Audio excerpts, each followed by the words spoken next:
Shalom bien-aimés, merci au Seigneur Jésus-Christ qui permet à ce que nous puissions aujourd'hui clôturer cette étude biblique. Vous savez, les études bibliques, on ne les clôture jamais parce qu'il y a beaucoup de choses à dire. Et c'est notre 4e séance. Le mercredi prochain, nous ne serons pas là parce que nous sommes en train de préparer notre métanoïa conférence. Donc, nous n'allons pas avoir étude biblique. Nous allons plutôt avoir un temps de spécial de prière. Et nous allons voir, ce sera peut-être via Zoom, pour que nous puissions aussi nous reposer parce que nous avons 3 journées d'accélération. Et j'aimerais vous dire que les préparatifs vont bon train. J'ai échangé avec l'homme de Dieu, le pasteur, l'apôtre Dallot, qui a hâte de nous revoir, de venir en ce lieu. Il demande la prière de tout un chacun parce qu'il sent qu'il y a des choses que Dieu est en train de l'orienter par rapport à cette journée. Je ne sais pas, ces journées, je ne sais pas comment vous réalisez cela, mais moi je sens que c'est 3 journées de gloire, 3 journées bien-aimées où nous allons grandir, vous et moi, spirituellement. Nous allons recevoir des orientations qui viennent de la part de l'Éternel. Alors depuis quelques mercredis, 3 mercredis passés, nous avons commencé cette étude sur la bénédiction du Père sur le Fils. Pourquoi j'en parle? Parce que je crois qu'il est important de comprendre un peu le sens de la bénédiction.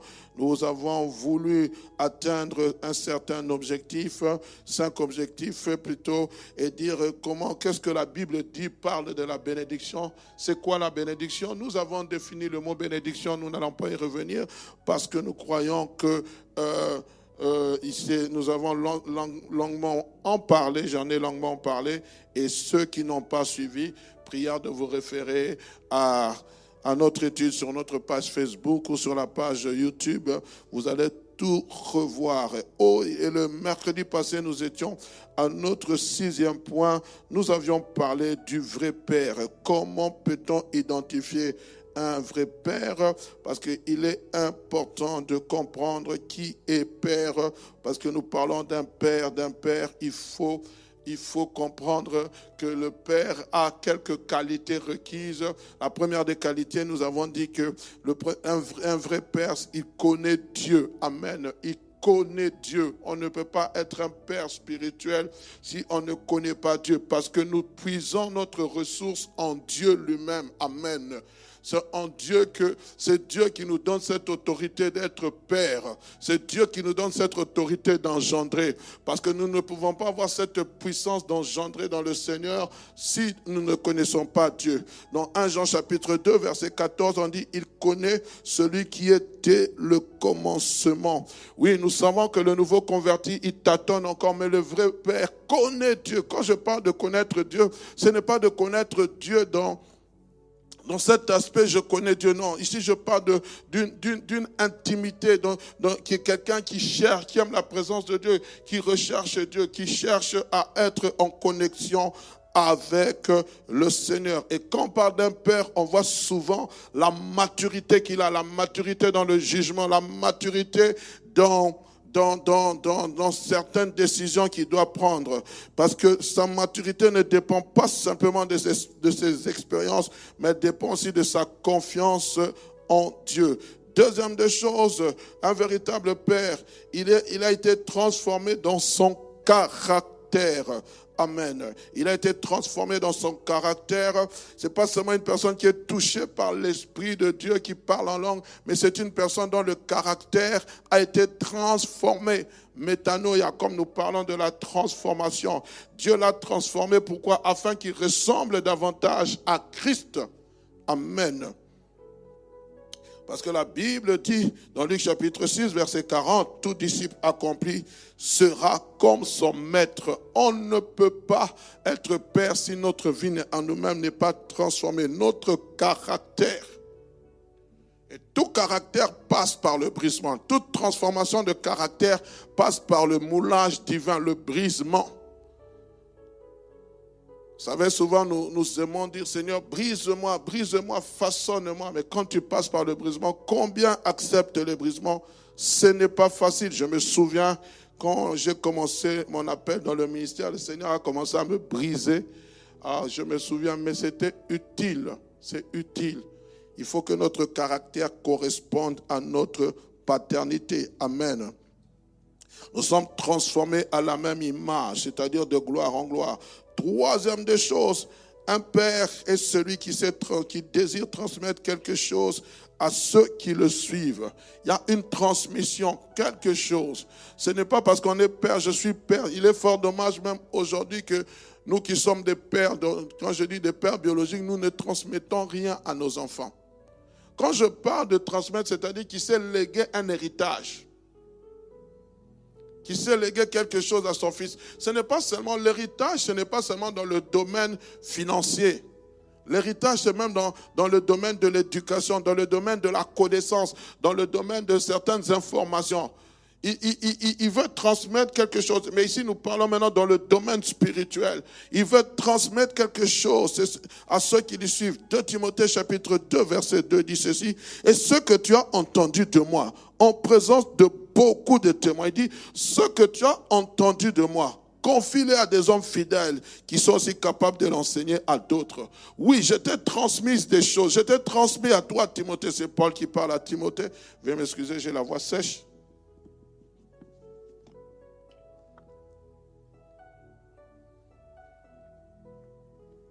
Oui, c'est Paul qui parle à Timothée.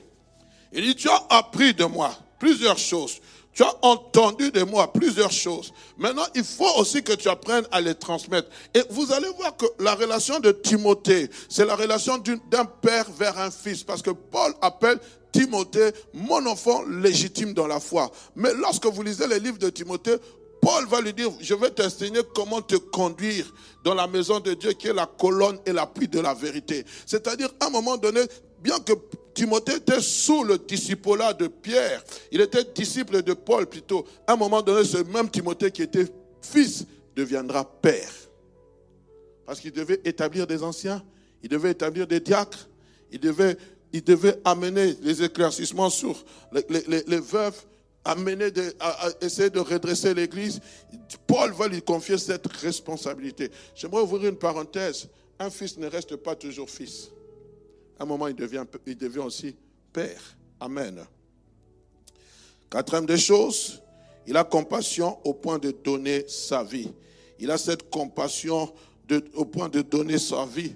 C'est une personne qui est capable. Quand on parle de donner sa vie, ce n'est pas comme Christ l'a fait, mais c'est une personne qui fait des sacrifices, qui est capable de se sacrifier par rapport au travail qu'il a fait. La compassion est tellement forte qu'il est prêt à faire des sacrifices. Vous savez, bien aimé, même nous qui sommes dans le service de Dieu, il y a des sacrifices que nous devons apprendre à faire, pas pour que nous soyons vus des autres, mais parce que nous aimons le travail que nous faisons. Amen. Il y a des sacrifices qui doivent venir de notre propre attitude sans qu'on ne vous le dise.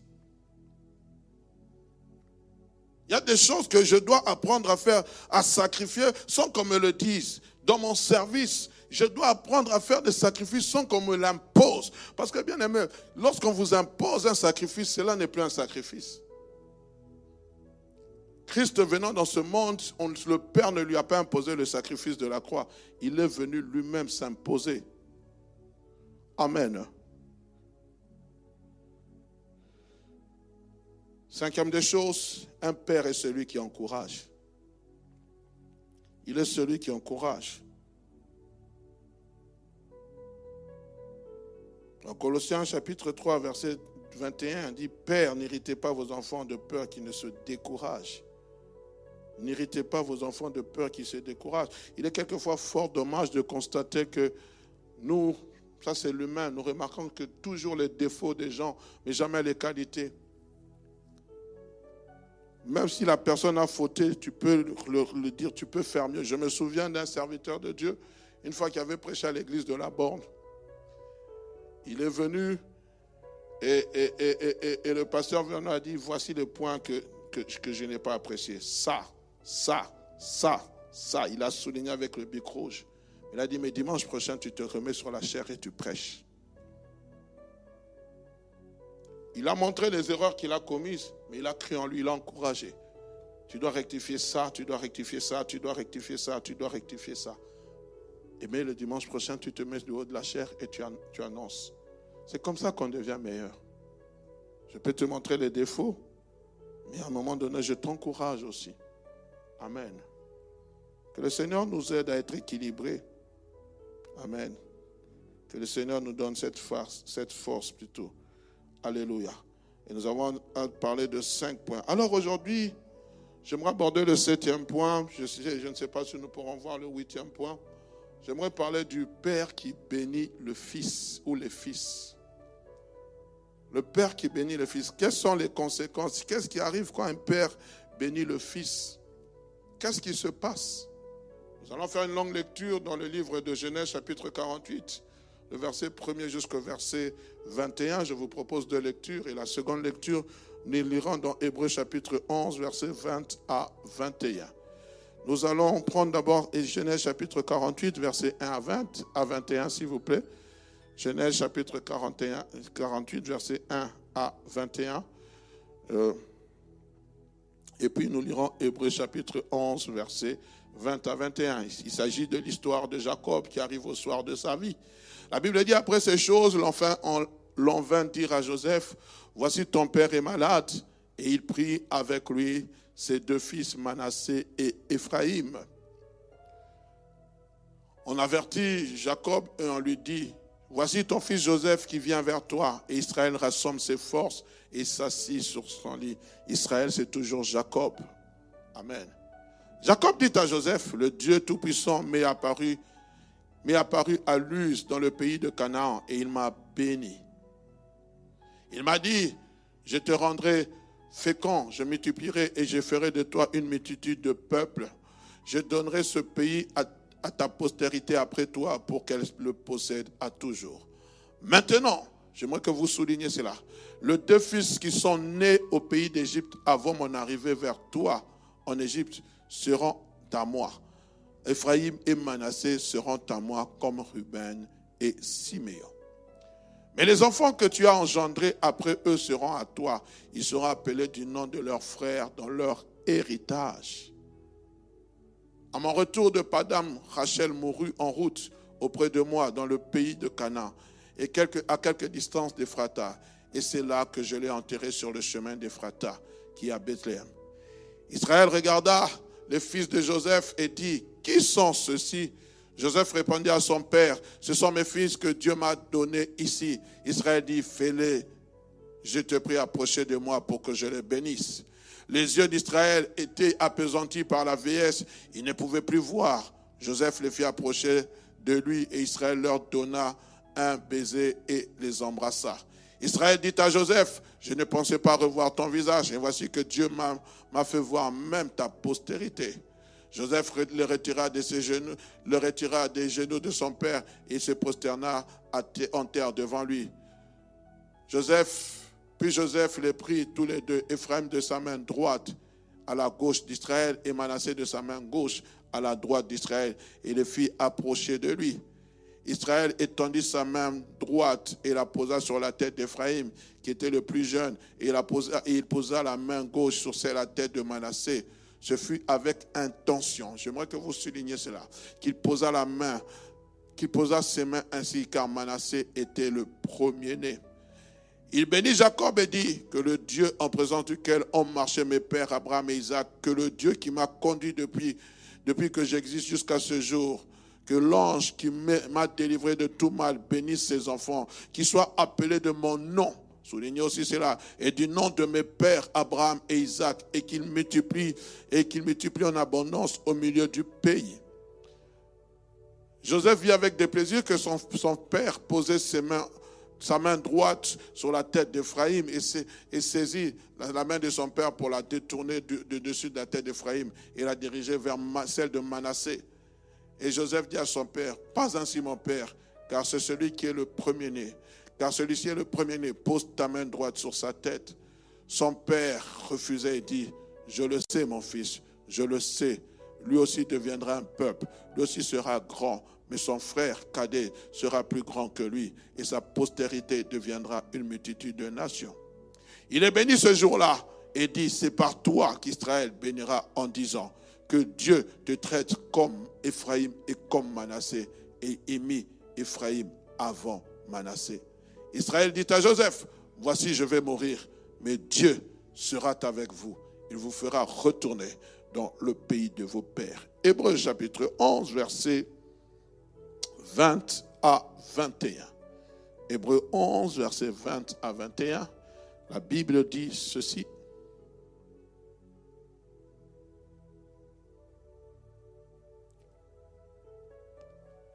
C'est par la foi qu'Isaac bénit Jacob et Ésaü en vue des choses à venir. Et le verset 21, c'est par la foi que Jacob mourant bénit chacun des fils de Joseph qu'il adora appuyé sur l'extrémité de son bâton.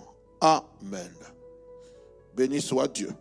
Bien-aimés, dans cette histoire que nous venons de lire, une longue histoire, elle nous parle de Jacob, ce patriarche qui se retrouve au soir de sa vie, alors qu'il est en train de tirer sa révérence, après avoir marché plusieurs années ici-bas sur cette terre. Il va faire venir son fils Joseph à son chevet pour s'enquérir. Plutôt, Joseph viendra à son chevet pour s'enquérir de sa situation. Et il était temps pour Jacob de prononcer des paroles de bénédiction qui sont un gage d'héritage pour que le père puisse le transmettre à ses fils. Mais voilà, au lieu que Jacob puisse bénir Joseph, Jacob a décidé de bénir les enfants de Joseph, les deux enfants de Joseph qui sont nés. Et il va se les approprier. Il dira, Ephraïm et Manassé sont à moi. Ils font désormais partie de ma lignée. Tel que Ruben et Simeon, mes fils aînés. Et c'est de là que sortira les 12 tribus d'Israël. Les 12 tribus d'Israël qu'on va compter, on parlera de Manassé et d'Ephraïm, qui n'étaient pas la descendance directe de Jacob. Parce que la descendance directe de Jacob était Joseph. Amen. Il va les bénir. Nous l'avons dit, bien-aimé, bénir, c'est prédire ou dire de bonnes paroles, de bonnes choses à une personne. Ce sont des paroles qui sont souvent accompagnées. Souvent dans l'Ancien Testament, lorsqu'on bénissait, c'était toujours accompagné d'imposition des mains. Et aujourd'hui aussi, cette pratique se fait dans les églises. Lorsque nous voulons bénir, nous imposons les mains. Pourquoi imposons-nous les mains? C'est parce que c'est comme s'il y avait une transmission spirituelle. C'est pour cela, frère, la Bible dit, n'imposez pas les mains avec précipitation. Et j'aimerais aussi ouvrir une parenthèse pour parler au peuple de Dieu qui me suit à travers les médias. Et vous qui êtes ici présents, ne vous laissez pas aussi imposer les mains par n'importe qui. Parce qu'il y a une transmission, il y a quelque chose qui est transmis. Il y a quelque chose qu'on est en train de vous transmettre. Parce que lorsque vous vous laissez imposer les mains, je prends un cas, je me tiens du haut de cette chair, je dis, ma soeur X ou mon frère Y, venez, je vais vous bénir. Lorsque vous acceptez déjà, sachez qu'il y a déjà une communication spirituelle qui va se faire. C'est-à-dire que vous me reconnaissez, ou vous reconnaissez la personne qui se tient devant vous comme ayant autorité sur votre vie. Amen. J'aimerais vraiment qu'on se comprenne. Souvent, nous aimons dire que la malédiction sans cause et sans effet. Mais une malédiction, comment peut-elle être introduite? Quand vous reconnaissez, c'est pour cela même en tant que chrétien, nous ne devons pas avoir peur des sorciers. Quand tu reconnais qu'un sorcier est plus fort que toi, tu lui donnes une autorité au-dessus de toi. Il a un pouvoir maléfique de te faire du mal. Est-ce qu'on se comprend? Alléluia. Parce que bien aimé, nous sommes dans le domaine spirituel. Et comme je le disais, c'était une pratique courante. Souvent dans l'Ancien Testament, lorsqu'on devait bénir, il fallait que cela soit accompagné d'une imposition de main. Et la personne qui bénissait, c'était une personne qui avait l'ascendant sur celle qui est bénie. Elle avait une certaine autorité. Et en lisant ce passage que nous venons de lire, la première chose que fait Jacob envers Joseph, son fils, est de s'accaparer de ses petits-fils. Il s'approprie la paternité de ses petits-enfants. Il les met au même niveau que ses deux fils aînés, comme je l'ai dit. C'est-à-dire par cet acte, il a un droit, non seulement physique, mais aussi spirituel, en parlant de cette autorité. Il s'accapare cette autorité. Il dit, je suis en train de le mettre au même niveau que mon fils. Et pour qu'il le fasse, il fallait que Joseph l'approuve. Amen. Alléluia. Et par conséquent, Ces deux enfants étaient placés sous son autorité. Lorsque vous lisez toujours Genèse 48, verset 5, il dit, « Maintenant les deux fils qui te sont nés au pays d'Égypte, avant mon arrivée vers toi en Égypte, seront à moi. Ephraïm et Manassé seront à moi, comme Ruben et Siméon. » La première des choses que j'aimerais dire, bien-aimés, parlons de la bénédiction d'un père ou le père qui bénit le fils. Il y a toujours un lien qui unit toute personne, qui unit la personne, celui qui est béni et la personne qui reçoit la bénédiction. Il y a un lien. Ici, je ne parle pas d'un lien physique. Il peut aussi avoir un lien spirituel.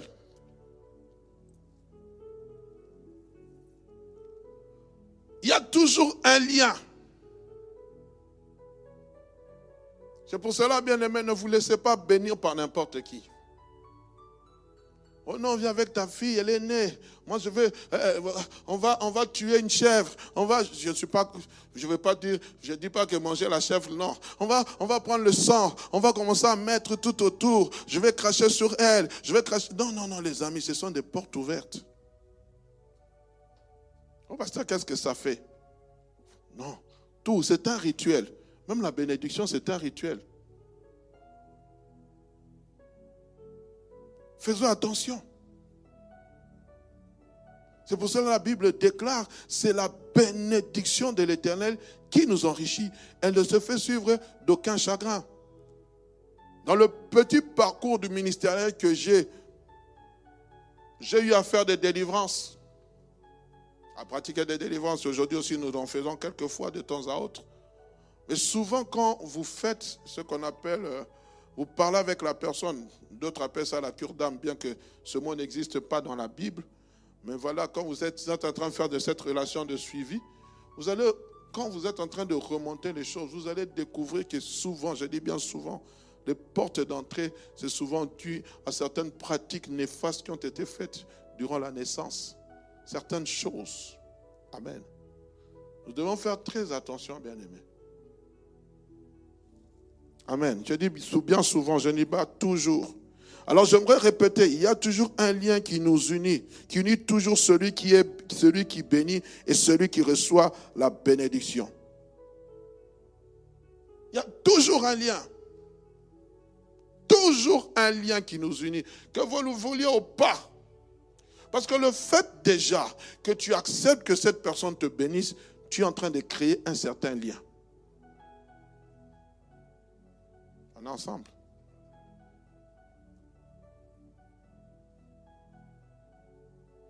Nous créons un certain lien. Un lien entre un ascendant et un descendant.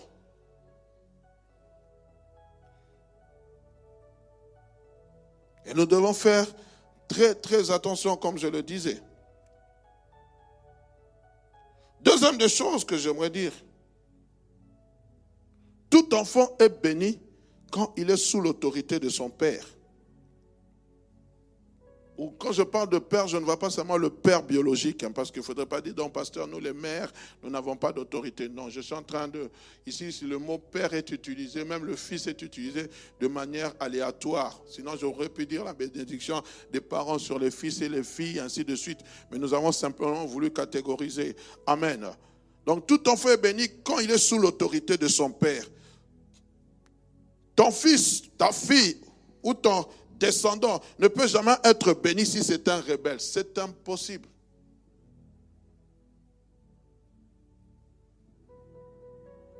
Le jour où le diable s'est rebellé, il a été banni de la présence de Dieu.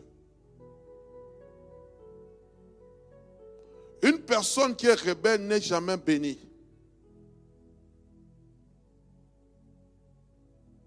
Dieu est contre la rébellion. Si nous avons le temps, j'aborderai certains points, comment attirer la bénédiction de Dieu dans nos vies. Et parmi les points que j'avais soulignés, je ne suis pas entré dans les détails, j'avais voulu parler de cinq principes, 5 cultures importantes que nous devons apprendre à cultiver dans nos vies. Et parmi l'une des cultures, si nous avons le temps, j'en parlerai, sinon prochainement, il y a la culture de l'obéissance et de la soumission. Pour que Christ soit béni du Père, lorsque vous allez dans le livre des Philippiens, vous allez constater que la Bible dit il a appris l'obéissance et la soumission.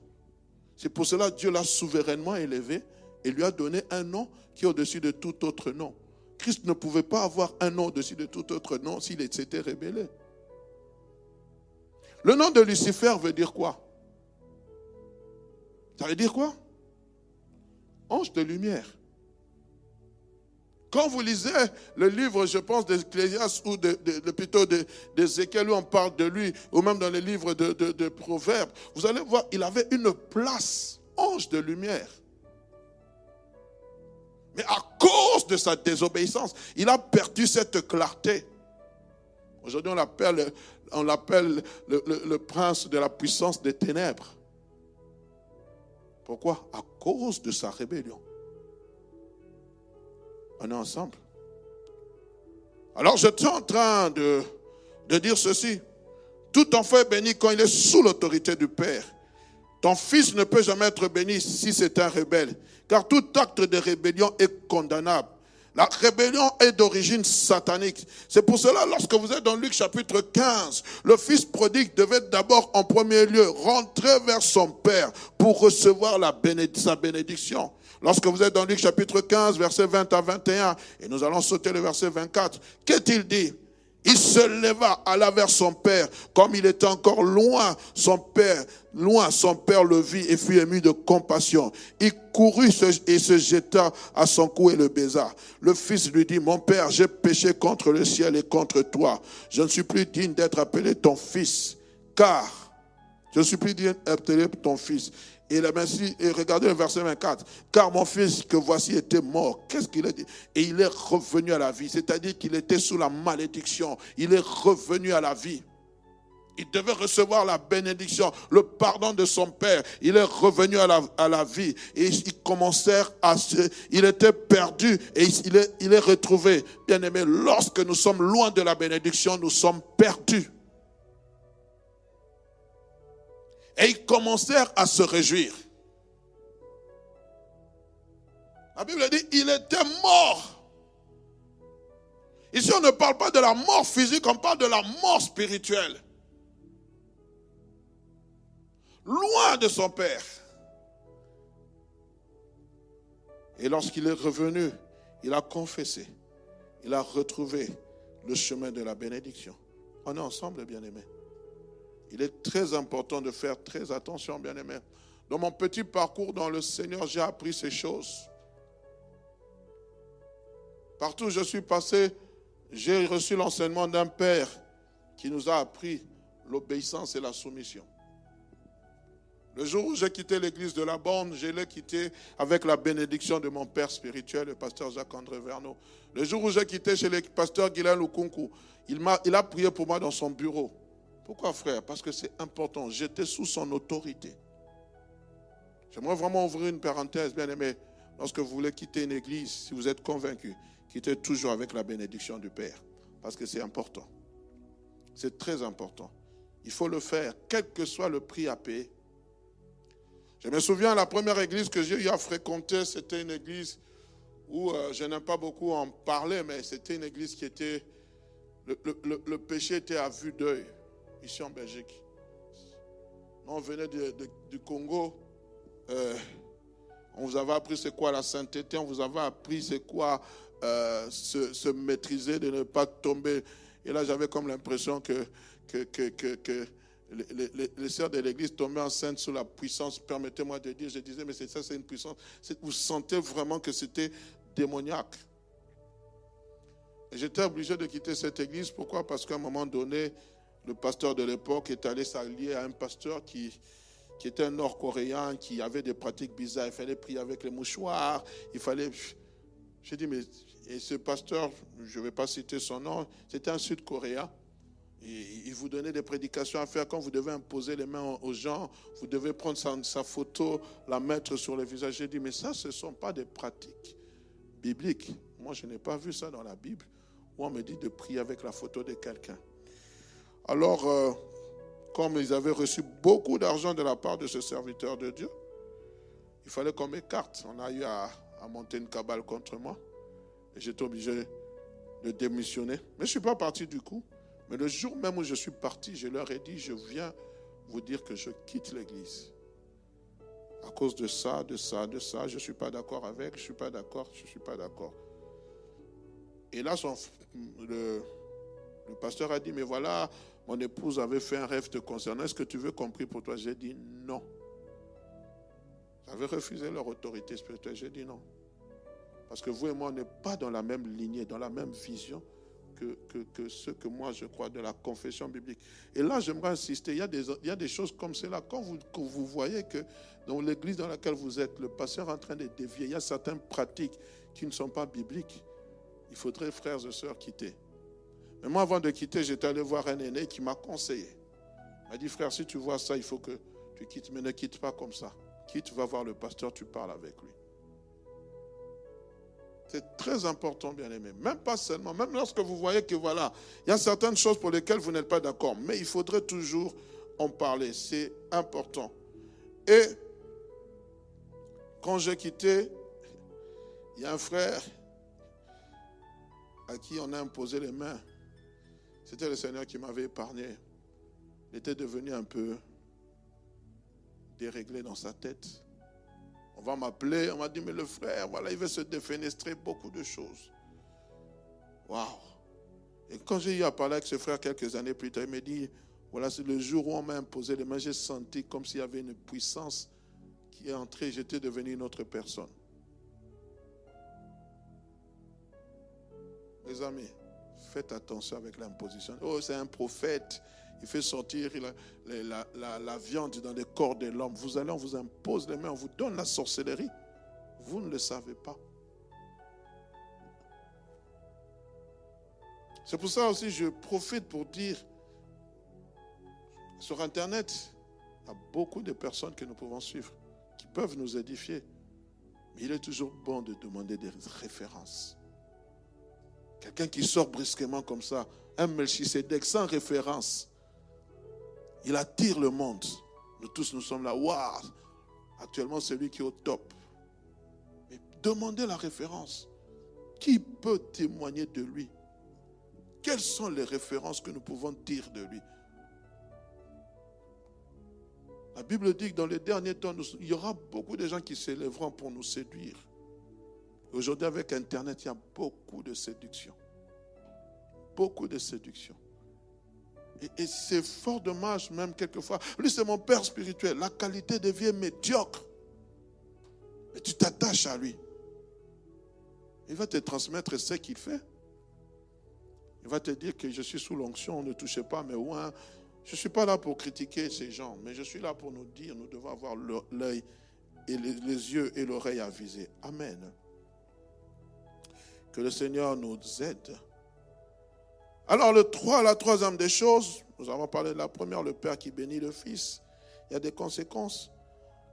La bénédiction peut définir notre avenir et déterminer ce que nous serons. Waouh! La bénédiction peut déterminer notre avenir et peut définir notre avenir et déterminer ce que nous serons. La bénédiction te fait entrer dans ton couloir, dans ta destinée. La Bible dit, nous avons lu dans Hébreux chapitre 11, verset 20, la Bible dit, c'est par la foi que Isaac bénit ses enfants en vue des choses à venir. Lui ne voyait pas simplement l'instant présent, lui il voyait les choses à venir. J'aime souvent le dire, quand moi je parle à mes enfants, je les vois, je dis à ma fille, tu seras une grande dame, je la vois loin. Ne voyons pas simplement l'instant présent. C'est pour cela que j'aimerais dire à un parent, ne te décourage pas si ton fils ou ta fille est rebelle. Non, ne te décourage pas. Ne prononce pas des paroles, oh lui c'est fini. Non, non, ce n'est pas fini. C'est le diable qui cherche à le détourner de sa destinée. Mais toi, Dieu t'a donné cette capacité de le redresser. Si il ne t'entend pas, tu as les genoux. Tu as les genoux pour le redresser. Moi, je le dis, frères et sœurs. Moi, j'étais un rebelle. Je ne le dis pas pour me glorifier. Loin de moi ces choses. Que Dieu garde mon cœur. Moi, j'étais un cas difficile. Parmi les cas difficiles pour ma mère, si on devait citer, moi, j'étais le premier. À partir de l'âge de 15 ans, 14 ans, jusqu'à 21 ans, j'étais un rebelle.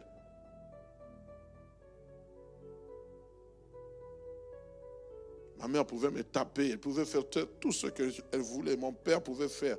Mais jusqu'à ce que le Seigneur soit entré dans ma vie. Le Seigneur a permis. Et je me rappelle, il y a quelques années, j'étais en train de faire un jeûne de 40 jours, 50 jours. C'était en 2014. Et le Seigneur était en train de me parler parce que j'avais décidé de dormir par terre, de ne pas manger, de ne pas manger des mets délicats. Et j'avais décidé. Et le Seigneur était en train de me parler. Il m'a rappelé comment ma mère était en train de dormir par terre. Et pendant une période, ma mère, chaque fois qu'elle voulait monter sur son lit, elle dit, je sens comme des picotements sur le lit. Je n'arrive pas à dormir sur le lit. Elle devait chaque fois mettre la natte et elle dormait par terre. Elle a fait pendant plusieurs années. Le Seigneur me dit, tu sais pourquoi elle dormait par terre? C'était pour toi. Waouh! C'était pour toi qu'elle était en train de dormir par terre. Il y a des choses, parents, que vous ne savez pas, mais que vous devez apprendre. Les destinées de vos enfants sont entre vos mains. La Bible dit dans Proverbes chapitre 18, verset 21, je lis avec la version Bible du Semeur, la mort et la vie sont au pouvoir de la langue. Qui aime se répandre en parole mangera le fruit qu'elles auront produit. Amen. Qui aime se répandre sont au pouvoir de la langue. Dans la prière, je peux ramener mon fils. Dans la prière, je peux ramener ma fille. Et Proverbes chapitre 22, verset 6 dit, instruis l'enfant selon la voie qu'il doit suivre. Et quand il sera vieux, il ne s'en détournera pas. En vue des choses à venir. Parents, quand tu te projettes, même toi qui n'es pas encore marié, quand tu te projettes avec tes enfants, qu'est-ce que tu es en train de voir? Que voyons-nous? Dans ce monde pollué, dans ce monde où l'Internet entre dans la maison sans qu'on l'invite. Je parlais avec un père, je pense que c'était cette semaine. Il me disait, ma fille aime beaucoup voir les films des monstres. J'ai dit, non, il faut que vous arrêtiez. Parce que ça va l'influencer. Quand ton fils est sur la télévision ou je ne sais pas, sur son téléphone, qu'est-ce qu'il regarde? Est-ce que ça t'intéresse de savoir ce qu'il est en train de voir? Surtout lorsqu'il est encore mineur. Nous avons tout pour définir l'avenir de nos enfants.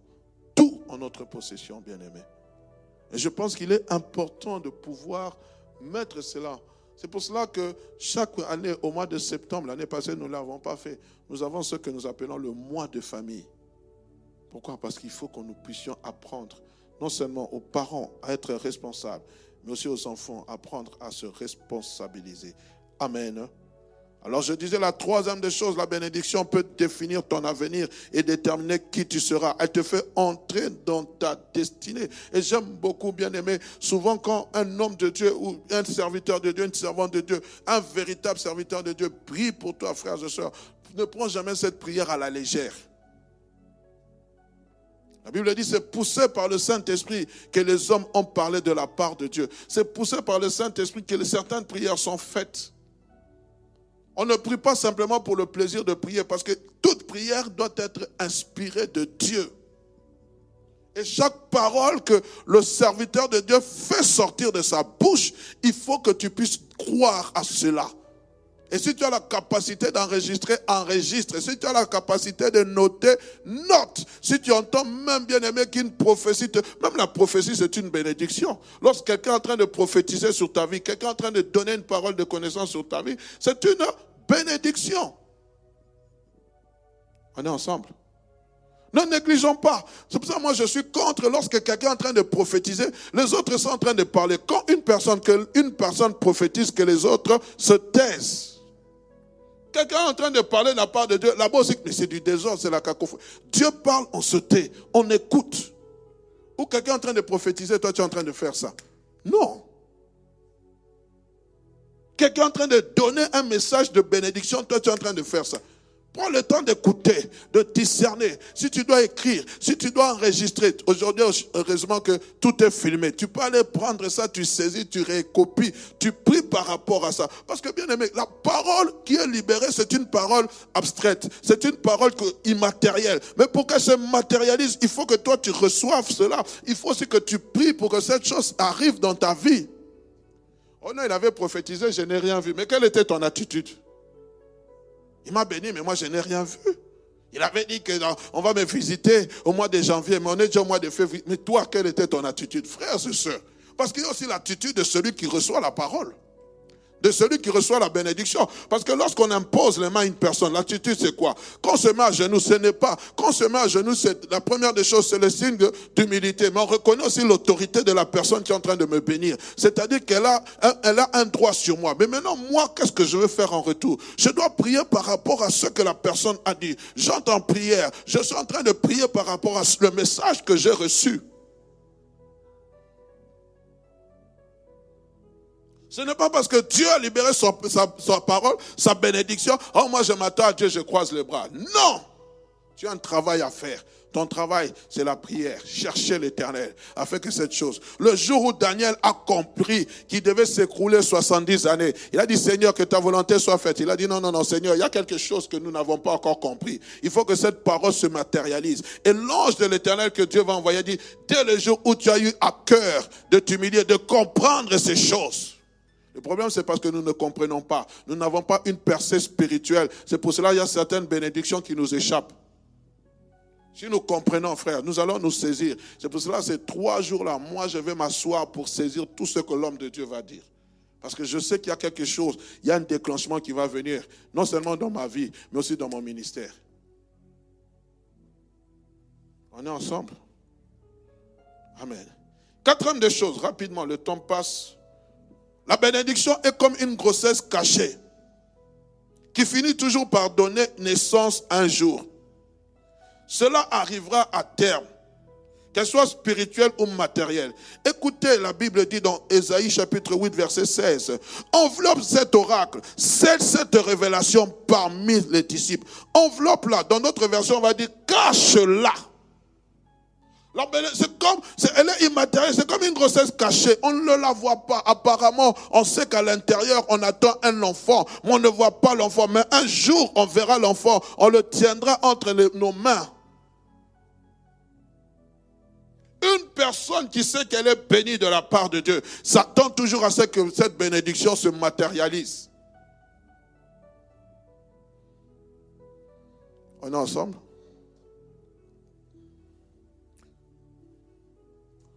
Ça arrive toujours à terme. Mais comme je l'ai dit, bien aimé, il faut que nous y travaillons. Il faut que nous y travaillons. Ne dites jamais Amen si vous ne croyez pas à la bénédiction de Dieu dans vos vies. Alléluia. 5e des choses. Quand un père bénit son fils, il déclenche dans sa vie un processus irréversible. Il y a un processus qui est irréversible et qui est déclenché. Il y a quelque chose qui se passe dans les sphères spirituelles. C'est comme si maintenant, il y a une promesse qui t'est attachée, qui te conditionne. Genèse chapitre 12, Dieu dit, je bénirai ceux... Quand vous lisez, mettez-moi Genèse chapitre 12, verset... Lorsque Dieu parle à Abraham, il dit, je rendrai ton nom grand. Je ferai de toi... Oh, j'aime beaucoup cette bénédiction qui... Genèse chapitre 12. Tu n'aurais pas le temps, moi je vais le trouver pour vous. La Bible dit ceci, l'Éternel dit, va-t'en de ta patrie, ainsi de suite. Et il dit, voici le verset 2, je ferai de toi, my frère, une grande nation, je te bénirai, je rendrai ton nom grand. Tu seras une source de bénédiction. Je bénirai ceux qui te maudiront. Et je bénirai ceux qui te béniront. Et je maudirai ceux qui te maudiront. Et toutes les familles de la terre seront bénies en toi. Écoutez, frères et sœurs. Abraham n'a eu qu'un seul fils. Mais bien aimé, il y a eu un processus irréversible qui a commencé. Parce qu'aujourd'hui, les familles de la terre sont bénies aussi en Abraham. Et Abraham, pourquoi nous sommes bénis en Abraham? Parce que Christ est aussi descendant d'Abraham. Christ, en tant qu'homme, est descendant d'Abraham. La Bible parlant de la postérité de Christ, on parle, voici la postérité de Christ, fils d'Abraham, fils de David. Pourquoi on parle de fils d'Abraham? Parce qu'Abraham, il y a eu cette première alliance, l'alliance de la circoncision. Abraham, il y a eu cette promesse. Et David, ici on parle de la descendance royale.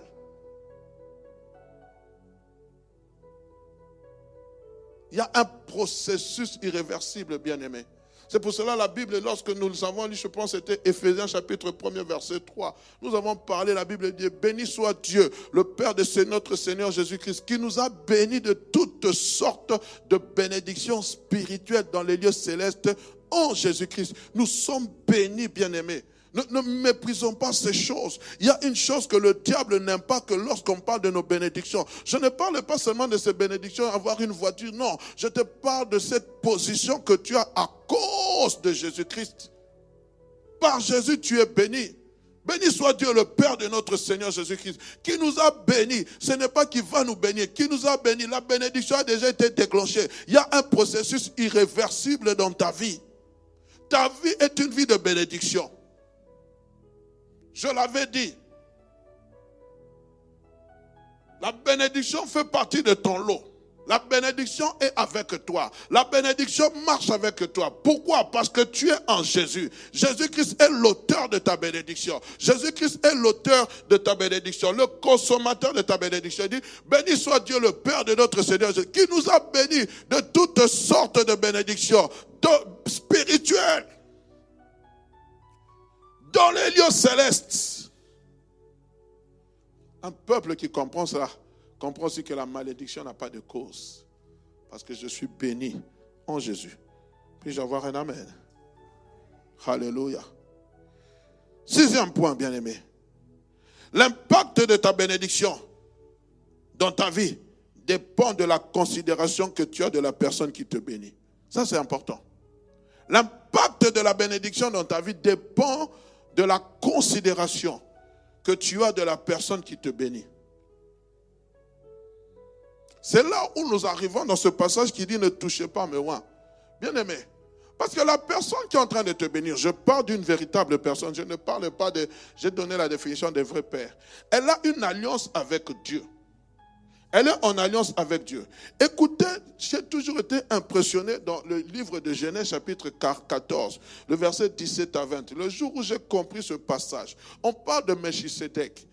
Quand vous allez dans le livre des Hébreux, vous allez comprendre profondément ce passage parce que Melchisédek, c'est le type de Christ. Parce que Melchisédek n'a pas de généalogie.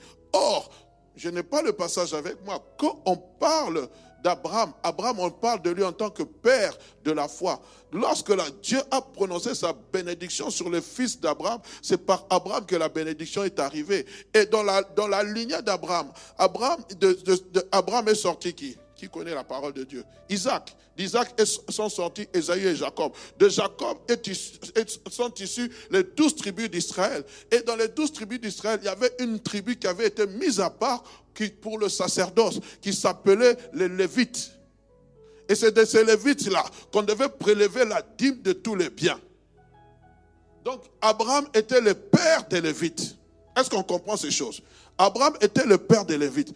Allez lire dans les livres des Hébreux, vous allez comprendre. Le jour où le Seigneur m'a enseigné dessus. Mais maintenant, quand on vient parler de Melchisédek, écoutez, après qu'Abraham fut revenu vainqueur de Kedorlaomer, l'Omer, et des rois qui étaient avec lui, le roi de Sodome sortit, s'il vous plaît. Je n'ai pas fini le verset 10.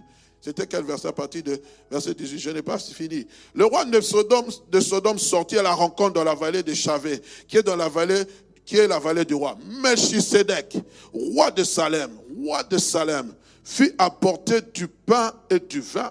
Il était sacrificateur du Dieu très haut. Écoutez, j'aimerais que vous me cherchiez ce passage, c'est dans le livre d'Hébreux, je n'ai pas, où on parle je pense, regardez un peu Hébreux chapitre 5, où on est en train de parler, or c'est le supérieur qui bénit, ce n'est pas l'inférieur qui bénit le supérieur. Je l'avais notifié quelque part, regardez un peu dans Hébreux, cherchez ce passage, parce qu'il voudrait que je le retrouve pour que nous puissions comprendre. Quand j'avais parlé des principes de la bénédiction, excusez-moi,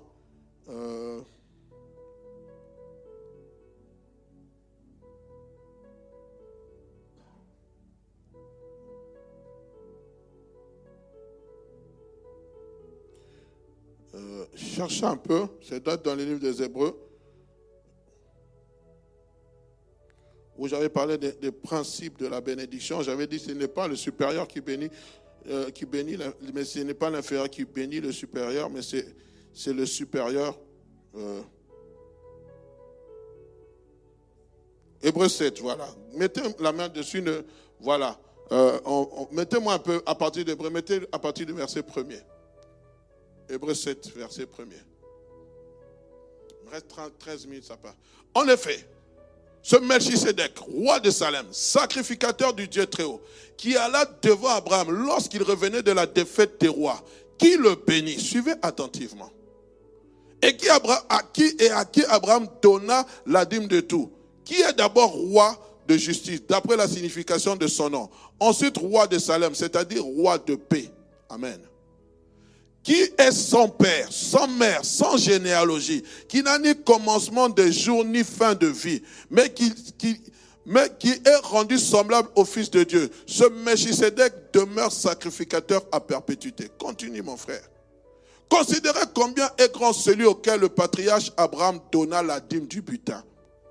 Continue. Ceux des fils de Lévi qui exercent le sacerdoce ont d'après la loi l'ordre d'élever la dîme sur le peuple, c'est-à-dire sur leurs frères qui cependant sont issus des reins d'Abraham. Là, on est en train de parler de la supériorité de Melchisédek sur Abraham. Et lui qui ne tirait pas de son origine, leva la dîme sur Abraham et le bénit, et il bénit celui qui avait les promesses. Le verset 7. Or, c'est son contredit, l'inférieur qui est béni par le supérieur. Or, qui bénit? Et ici, on peut s'arrêter là. Ici, qui a béni? C'est un supérieur. Mais on est en train de parler de la supériorité de Melchisédek. Si des reins d'Abraham sont issus de la tribu de Lévi, les Lévis qui devaient prélever la dîme de tous les biens.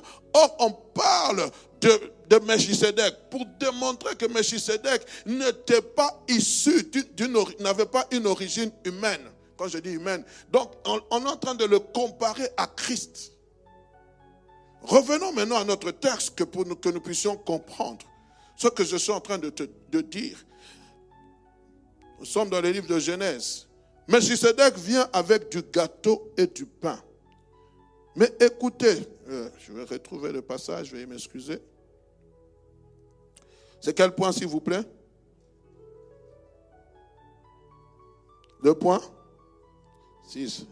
Le Seigneur fera grâce. La Bible dit, il était sacrificateur du Dieu très haut. Il bénit Abraham et dit, béni soit Abraham par le Dieu très haut, maître du ciel et de la terre. Béni soit Dieu très haut, qui a livré ses ennemis entre les mains. Et Abraham lui donna la dîme de tout. Face à cette bénédiction, aux paroles qu'a fait sortir Melchisédek, quelle a été la réaction d'Abraham? Il a donné la dîme de tout ce qu'il avait. Pourquoi? Parce qu'il a pris en considération le bénisseur, celui qui était en train de le bénir. Et ça, j'aimerais insister. L'impact de ta bénédiction dans ta vie dépend de la considération que tu as de la personne qui te bénit. C'est pour cela que vous allez voir quelqu'un, quand une personne est en train de prononcer une parole, il est touché, il vient, il dit, je scelle cette alliance. En donnant une offrande. Il est en train de sceller l'alliance. Pourquoi? Parce qu'il est en train de considérer cette personne. Ce n'est pas le fait seulement de donner. En fait, l'argent n'est rien. L'argent, ce n'est pas ça qui a l'importance. Ce n'est pas le fait que tu es... Non, je ne veux pas dire, mais en fait, c'est toi qui mets la valeur à ce que cet homme est en train de prononcer. Abraham, lorsqu'il a entendu, il pouvait dire merci, que Dieu te bénisse. Non, il a dit cet homme vient de prononcer des paroles qui auront un impact. Et je le considère.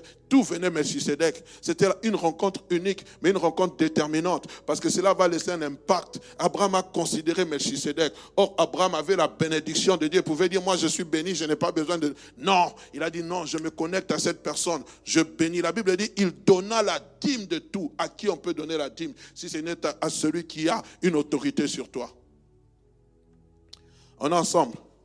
Abraham a pris au sérieux la bénédiction de Melchisédek. La question que je me pose lorsqu'on est en train de prononcer des paroles, les prends-tu au sérieux? Prends-tu ces paroles au sérieux? Prenons-nous ces paroles au sérieux, bien-aimés. Quelquefois, c'est l'euphorie. Amen, amen, mes frères et sœurs. Réalisons l'impact, bien-aimés. Réalisons l'impact de ces paroles qui peuvent prononcer. Quand une personne prononce des paroles comme ça, c'est pour que nos vies changent, pour qu'il y ait quelque chose. Prenons toutes choses en considération. À lui de cette bénédiction, Abraham reconnaît en celui qui prononce cette parole, il est un prêtre du vrai Dieu. Aussitôt, il offre à ce titre et par là à Dieu lui-même la dîme de tout son butin. C'est-à-dire qu'il scelle cette bénédiction par un acte de foi. En d'autres termes, il bâtit un autel.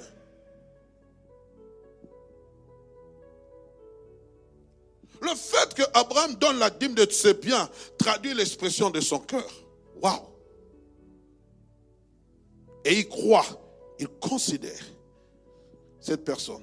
Septième des choses.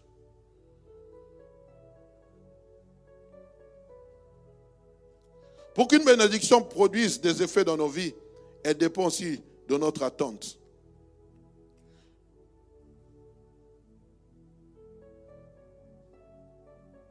La Bible dit ceci, Hébreux chapitre 6, versets 13 à 15. La Bible dit, lorsque Dieu fit la promesse à Abraham, ne pouvant jurer par lui-même, par plus grand que lui, il jura par lui-même et dit, certainement, je te bénirai et je multiplierai ta postérité. Et c'est ainsi qu'Abraham, ayant persévéré, obtint l'effet de la promesse. Ça dépend aussi de notre attente. Ayant persévéré, Dieu m'a dit, je crois que cette chose verra le jour. Ce n'est pas parce que je vois sombre dans ma vie que ça ne viendra pas. Nous l'avons dit ce matin, ainsi en est-il de ma parole qui sort de ma bouche. J'avais dit, et je le crois bien aimé, Dieu ne se repose jamais tant que la chose pour laquelle il t'a dit n'a jamais trouvé son accomplissement. C'est pour cela qu'il dit, je cherche parmi eux un homme qui se tienne à la brèche. Il cherche toujours un homme afin de déposer sa parole. Amen. Allons-y rapidement, bien-aimé. Je prie que toutes les bonnes paroles que Dieu a prononcées dans ta vie, bien-aimé, comme la Bible dit, toutes ces paroles, dans 1 Roi chapitre 8, versets 55 à 56, debout, on parle de Salomon, il est béni à haute voix. Il bénit à haute voix toute l'assemblée d'Israël en disant, béni soit l'Éternel qui a donné du repos à son peuple d'Israël, selon toutes ses promesses, de toutes les bonnes paroles qu'il avait prononcées par Moïse son serviteur. Aucune d'elles n'est restée sans effet. Les bonnes paroles que Dieu prononce sur ta vie, les paroles de bénédiction, je prie qu'aucune d'elles ne reste sans effet. Amen. Le Père bénit le Fils. Mais le Seigneur m'a appris, le Fils ne bénit pas le Père. Le Fils honore le Père. Ça, c'est le huitième chose que vous devez savoir. Un père bénit le fils, mais le fils honore son père. Lorsqu'Abraham, en donnant sa dîme, il exprime sa reconnaissance envers celui qui le bénit.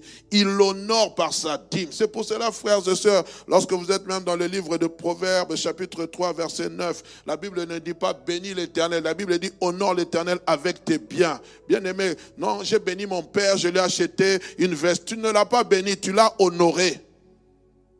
Est-ce qu'on comprend? Non, je l'ai béni, je l'ai acheté une voiture. Non, j'ai honoré mon père. Vous comprenez? Mon père me bénit quand il me donne une voiture. Mais moi, quand je veux lui donner une voiture, je ne le bénis pas, je l'honore. J'ai béni mon pasteur, je l'ai acheté un costume, je l'ai honoré. Il faut que les choses rentrent en ordre. Amen. Je l'ai honoré. Quand le serviteur de Dieu vient, ah non, je l'ai béni. Non, nous l'avons béni, nous l'avons honoré. En lui donnant une voiture. Nous l'avons honoré en faisant X ou Y. Amen. N'oublions jamais ça. Il faut que cette culture entre dans nos têtes. Un père bénit le fils, mais le fils honore son père. Amen. Proverbe chapitre 3, verset 9, la Bible dit, honore l'Éternel avec tes biens et avec les prémices de tous tes revenus. Quand je viens donner mes biens, j'honore Dieu. Oh non, venez, bénissons la maison de l'Éternel. Ok, on bénit la maison, mais venons bénir l'Éternel. Dieu dit, l'or est à moi, l'argent est à moi. Nous allons le bénir avec quoi? Nous allons l'honorer. Amen. C'est pour cela, même lorsque Paul est en train de dire, béni soit Dieu, le Père de notre Seigneur Jésus-Christ, il dit, louange et éloge à Dieu. Honorons Dieu. Parce que nous ne pouvons pas bénir Dieu, nous l'honorons. Mais Dieu nous bénit. Amen. 9e des choses. Est-ce que ça passe? La bénédiction d'un père s'entretient, se nourrit et se conserve par le Fils. La bénédiction d'un père s'entretient, se nourrit et se conserve par le Fils. Habakkuk, chapitre 2, verset 2, l'Éternel m'adressa la parole et dit, écris la prophétie, grave-la sur des tables, afin qu'on la lise couramment. Cela est de notre responsabilité. C'est pour ça que, frères et sœurs, lorsque la bénédiction ne se manifeste pas dans ta vie, ne dis pas que c'est la responsabilité de Dieu. Amen. 10e point, rapidement, il nous reste quelques minutes. Tout père responsable, c'est-à-dire sage et prudent, prépare toujours la bénédiction du Fils. Je répète, tout père responsable, c'est-à-dire sage et prudent, prépare toujours la bénédiction du Fils. Écoutez ce que Paul dit dans 2 Corinthiens, chapitre 12, verset 14. Je vais lire avec 2 versions. Il dit, je suis prêt à venir chez vous pour la 3e fois. Je ne vous coûterai rien. Ce n'est pas votre argent que je veux, c'est vous. D'habitude, les petits-enfants ne gagnent pas d'argent pour leurs parents, mais ce sont les parents qui doivent gagner de l'argent pour les enfants. Amen. Mais voici prêt à me rendre chez vous pour la 3e fois. Et à nouveau, je ne vous serai pas à charge, car ce ne sont pas vos biens que je recherche, c'est vous-même. En effet, ce n'est pas aux enfants d'épargner pour les parents, ce sont les parents qui doivent le faire pour leurs enfants. Est-ce qu'on se comprend, parents? On est là? Ce n'est pas aux enfants. C'est nous qui devons léguer. Si nos parents échouaient, nous ne devons pas échouer parce que nous connaissons la parole de Dieu. Amen. C'est nous devons préparer. Ce n'est pas aux enfants d'épargner. C'est nous qui devons épargner. Oh, mon fils, non, c'est à nous de préparer pour nos enfants. C'est nous qui devons préparer. Tel que nous sommes là, nous préparons pour nos enfants. Maintenant, l'enfant, quand il deviendra grand, pourra honorer son père. Il est fort dommage. Tu as l'argent, tu meurs. Toutes ces... Bon, nous venons d'une culture... La plupart de nous, Africains, nous, lorsqu'on vous dit préparer les testaments, c'est comme si vous attirez la mort. Maintenant, quand vous mourrez, il n'y a rien. J'étais en train d'échanger avec un oncle. Est-ce que toi, tu es là, tu as déjà préparé un testament? J'ai dit, il faut que je le fasse. Il faut, frère. Il faut le faire. Les enfants, pourquoi? Parce que c'est important, bien aimé, de préparer la relève. C'est important. Et vos yeux, enfants, ne regardez pas aussi, ne fixez pas toujours vos yeux sur les biens des parents. Oh, papa, tu vas me laisser quoi quand tu vas mourir? Papa va te déshériter. Amen. 12e point. C'est 12e? Non, 11e. J'ai écrit 12e, désolé. En tant que père, il est toujours important de bénir son fils d'après ce que Dieu vous met à cœur. D'après ce que Dieu vous met à cœur. En tant que père, je dois bénir mon fils d'après ce que Dieu me met à cœur. Je ne suis pas là simplement d'après ce que Dieu me met à cœur. C'est pour cela même toute prière que nous faisons en ce lieu par rapport à la clôture doit être inspirée, pas des prières seulement blablateuses. Amen. C'est important, bien aimé. Nous sommes dans Genèse chapitre 32, verset 24. Jacob demeura seul, alors un homme lutta avec lui jusqu'au lever du soleil. Verset 26 à 30, il dit, laisse-moi aller, car l'aurore se lève. Et Jacob répondit, je ne te laisserai point aller, que tu m'aies béni. Il lui dit, quel est ton nom? Il répondit, Jacob. Il dit, ton nom ne sera plus Jacob, mais tu seras appelé Israël, car tu as lutté avec Dieu et avec les hommes, et tu as été vainqueur. Jacob l'interrogea en disant, fais-moi, je te prie, connaître ton nom. Il répondit, pourquoi me demandes-tu? Il bénit là Jacob. Jacob appela ce lieu du nom de Péniel, car dit-il, j'ai vu Dieu face à face et mon âme a été sauvée. Amen. 13e point, 12e point, j'ai écrit ceci. Un père bénit son fils aussi en fonction de son attente. C'est-à-dire, et nous rentrons dans les livres de Genèse, chapitre 48, verset 17. La Bible dit, Joseph vit avec des plaisirs que son père posait sa main droite sur celle de la tête d'Éphraïm. Il saisit la main de son père pour la détourner au-dessus de la tête d'Éphraïm et la diriger sur celle de Manassé. Et Joseph dit à son père, pas ainsi mon père, car celui-ci est le premier-né. Pose ta main droite sur sa tête. Son père refusait et dit, je le sais mon fils, je le sais. Lui aussi deviendra un grand peuple. Il sera grand, mais son frère cadet sera plus grand que lui et sa postérité deviendra une multitude. Il est béni ce jour-là et dit, c'est par toi qu'Israël bénira en disant que Dieu te traite comme Éphraïm et comme Manassé. Un père bénit ses enfants en fonction de son attente. Il sait que lorsqu'il est en train de bénir, il y a une attente qu'il a, même s'il meurt. Il sait que cette parole ira rapidement, va l'atteindre. Rapidement, avant de clôturer, il me reste 5 minutes, j'aimerais simplement parler de ce 7e point, ce 7e ou 8e point, comment attirer la bénédiction de Dieu dans nos vies. Je ne vous ai pas donné ça, nous en reviendrons en long, en large, mais ici j'aimerais parler de 5 cultures importantes que nous devons apprendre. Quand je parle de culture, c'est-à-dire des choses que nous devons mettre en pratique pour que la bénédiction de Dieu soit attirée. Quand vous lisez le livre de Philippiens, chapitre 2, versets 5 et 11, il y a quelque chose qui me frappe. On parle de Christ. Nous allons lire 2 passages, je ne vous les ai pas envoyés, mais j'ai à cœur d'en parler. Lorsque vous lisez Philippiens, chapitre 2, versets 5 à 11, la Bible dit « Ayez en vous les sentiments qui étaient en Jésus-Christ, lequel, existant en forme de Dieu, n'a point regardé comme une proie arrachée d'être égal à Dieu, mais s'est dépouillé lui-même en prenant une forme de serviteur, en devenant semblable aux hommes, ayant paru comme un simple homme, il s'est humilié lui-même, se rendant obéissant jusqu'à la mort, même jusqu'à la mort de la croix. C'est pourquoi aussi Dieu l'a souverainement élevé et lui a donné un nom qui est au-dessus de tout nom, afin qu'au nom de Jésus-Christ, tout genou fléchisse dans les cieux, sur la terre et sous la terre, et que toute langue confesse que Jésus-Christ est Seigneur, à la gloire de Dieu le Père. Amen.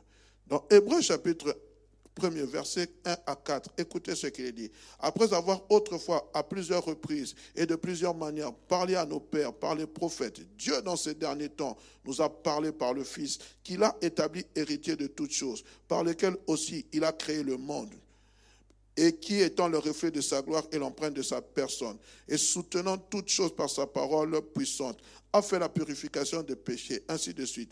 La Bible dit, et s'est assis à la droite de la majesté divine dans les lieux très hauts, devenu d'autant supérieur aux anges, qu'il a hérité d'un nom plus excellent que le leur. De plus, il est dit aux anges, celui qui a fait des anges, des anges, qui a fait de ses anges des vents et de ses serviteurs de flammes de feu. Bien aimé, quand vous analysez ces 2 passages, il nous est parlé de Christ, de la suprématie du nom de Jésus-Christ. Mais la suprématie de ce nom n'a pas été donnée simplement par le fait que Jésus-Christ est le Fils de Dieu. Non, la suprématie de ce nom a été donnée parce que Jésus-Christ a accompli l'œuvre de la croix. Et si la Bible dit, on lui a donné un nom qui est au-dessus de tout autre nom. Mais qu'est-ce que cela veut dire d'une manière cachée? C'est-à-dire que Dieu a béni le Fils. En bénissant le Fils, il lui a donné un nom qui a une autorité au-dessus de tous les autres noms. De telle manière que le nom de Jésus-Christ, la bénédiction de Christ, c'est ce nom-là, qui fait qu'au nom de Jésus-Christ, tout genou fléchit et toute langue confesse que Jésus-Christ est Seigneur et Sauveur. Amen. Mais c'est-à-dire que Dieu a béni le Fils. La Bible parle de son nom qui est supérieur aux anges. Après avoir parlé par les hommes, Dieu a parlé par le Fils qu'il a établi pour qu'il soit établi héritier de toutes choses. C'est ça la bénédiction que le Père a donnée au Fils. Je t'établis héritier de toutes choses. Mais il y a eu des choses que Christ avait faites. Rapidement, je vais en parler et puis nous allons clôturer. J'aimerais parler de ce que j'ai appelé les cultures. Quand vous êtes dans Jean chapitre 17, verset 5, il dit, et maintenant, toi, Père, glorifie-moi auprès de toi, de la gloire que j'avais auprès de toi avant que le monde fût. Il parle de la gloire. La gloire veut dire la doxa, la magnificence, l'excellence, la pertinence. Et en fait, Christ veut parler de cette condition plus glorieuse, l'état le plus élevé. Quand on parle de la doxa, on voit, en fait, Christ a été élevé au-dessus de cette gloire. Il a eu une gloire qui a dépassé les autres gloires. Amen. il a hérité ce nom, c'est-à-dire il a eu un héritage. Cet héritage, nous le définissons comme étant une bénédiction. Et j'aimerais parler de 5 cultures qui sont importantes, bien-aimés, si tu veux déclencher la bénédiction de Dieu dans ta vie. La première culture, saisis-moi attentivement, on en reviendra en long en large le jour où nous aurons le temps, c'est la culture de l'approche. La manière dont nous nous approchons de Dieu doit être déterminante. La Bible dit dans le livre de Jacques, approchez-vous de Dieu et il s'approchera de vous. Et le psaume chapitre 73 verset 28, le psalmiste est en train de dire, pour moi, il dit ceci, pour moi m'approcher de Dieu c'est mon bien. Je place mon refuge dans le Seigneur l'Éternel afin de raconter toutes ses œuvres. La culture de l'approche. Parce que dans la culture de l'approche, bien aimé, c'est la manière dont nous venons toucher le cœur de Dieu. Nous devons cultiver cette approche avec le Seigneur, qu'elle soit différente. Quand Dieu exalte Job devant le diable, vous pensez pourquoi? Parce que Job avait une culture d'approche différente des autres. Il va dire, as-tu remarqué mon serviteur Job? Ce n'est pas simplement son style de vie, mais la manière dont il est en train de s'approcher. Je me suis toujours dit pourquoi Dieu a regardé favorablement l'offrande de Caïn. C'est l'offrande de Caïn, c'est d'Abel ou de Caïn? Abel, voilà, où est ton frère Abel? D'Abel. C'était la culture de l'approche, bien-aimé. Comment nous approchons-nous de Dieu? Et j'aime souvent le dire, même un culte de 2 heures. Mes amis, apprenons à les préparer. Aujourd'hui, le culte était fou. Mais est-ce que tu as eu le temps de préparer ce culte, toi-même personnellement? Je me souviens, je le dis quelquefois à ma honte, aujourd'hui je regrette. À un moment donné, j'allais à l'église de la Borne, je bâillais, je disais, waouh, je suis fatigué de ces prédications. Mais le Seigneur m'a dit, est-ce que tu pries pour ça? Et j'ai dit, Seigneur, même une virgule puisse changer. Et moi, j'avais l'habitude, quand je venais au culte à l'église de la Borne, je ne sais pas si maman Bibi ou maman Alice se rappellent, nous venions avant. Aujourd'hui, nous venions avant. Et à l'époque, je pense aussi, il faut que vous remettiez ça. On mettait souvent des jeunesse en mission, des trucs comme ça. Jeunesse en mission, ceux qui connaissent des anciens cantiques. Oui, le Claude et Julia. Et il y avait une ambiance sereine. 15 minutes avant le culte, on était là calme. J'étais dans mon coin en train de méditer, de prier. Mais aujourd'hui, même ici, je ne vois plus ça. Quand vous arrivez, frère, non. Mettez-vous à côté. Prenez le temps. Pourquoi ce brouhaha? Je suis venu dans la présence et ça a été, tu sais, non. 10 minutes avant le culte, éteignez vos GSM, soyez calmes. Le Seigneur peut vous parler. Prenez le temps de disposer vos cœurs. Vous êtes là en train de rire. Et quelquefois, le modérateur dit, bien-aimés, nous allons commencer la prière. Oh non! C'est la maison de l'Éternel. On doit apprendre la culture de l'approche. Quand j'entre là, les discussions cessent. Oh non, Macron avait fait ceci. Oh, je ne sais pas. Lui, je ne sais pas. Non, la politique, là, non. J'entre dans la présence de Dieu. Je viens, je m'agenouille. Je prends le temps, j'ouvre la parole de Dieu. Je lis la parole de Dieu. Je prie dans mon intimité. Je prépare mon culte pour recevoir de Dieu quelque chose. Vous allez voir des groupuscules déjà. En plein culte, on est dans la maison de Dieu, le temple de l'Éternel. Apprenez, s'il vous plaît, cette culture de l'approche. Nous devons apprendre à cultiver ça. Il faut qu'il y ait un silence. Même avant qu'on commence le culte, on ne doit même pas en entendre une mouche. Quand on commence le culte, tu es en train de chiquer. Ah, dis. On ne peut pas chiquer. Quand tu arrives ici, déjà avant d'entrer, si tu as chiqué, tu jettes. Il y a des poubelles. Je parle de ça, frères et sœurs, parce que c'est important. M'approcher de toi est mon bien. Je viens dans la maison de l'Éternel pour recevoir quelque chose. Je ne viens pas simplement pour parler, pour paraître, mais je viens parce que j'ai besoin. Et c'est ça, quelquefois, nous sortons de l'église, nous ne sommes pas bénis, parce qu'on n'a pas cultivé cette culture de l'approche. On est ensemble. Deuxième des choses, la culture de l'obéissance. Parlons de Christ, on a dit, il a été obéissant jusqu'au bout de la croix. L'obéissance vaut mieux que le sacrifice. Donc, quand on parle que l'obéissance vaut mieux que le sacrifice, on comprend aussi que l'obéissance est un sacrifice. J'obéis à ce que Dieu me dit. C'est dans cette manière-là que je serai béni. Je dois apprendre cette culture d'obéissance. Dieu m'enseigne à travers sa parole, j'obéis. Un fils obéissant fait la joie de son père. Je vais aller rapidement, on a déjà débordé. La troisième culture, c'est la culture de la soumission. Parlons toujours de Christ dans les livres de Philippiens, chapitre de Philippiens que nous avons lu. La Bible dit qu'il a été obéi. Il s'est soumis, il a été soumis. Dieu ne peut pas envoyer sa bénédiction sur une personne qui est insoumise. Amen. Jamais. Nous aurons le temps d'en parler. Et la quatrième culture, j'avais parlé de 5, mais c'est 4, c'est la culture du sacrifice. Parce que ce qui a fait que Christ soit élevé, son nom soit élevé, c'est parce qu'il a appris à sacrifier, il s'est sacrifié. Ici, je ne vais pas parler du même sacrifice que Christ, mais je pense que lorsque nous apprenons à nous sacrifier, à sacrifier nos vies et à sacrifier notre temps, notre personne pour Christ, Christ nous bénit toujours. Parce qu'avec Dieu, on ne perd jamais. Qu'est-ce que tu as de faire à l'église? Tu ne perds pas, tu gagnes. Et d'autre part, j'aimerais vous dire, Dieu, en retour, il nous bénit toujours. Vouloir ou pas, frère, j'ai appris ça dans la vie.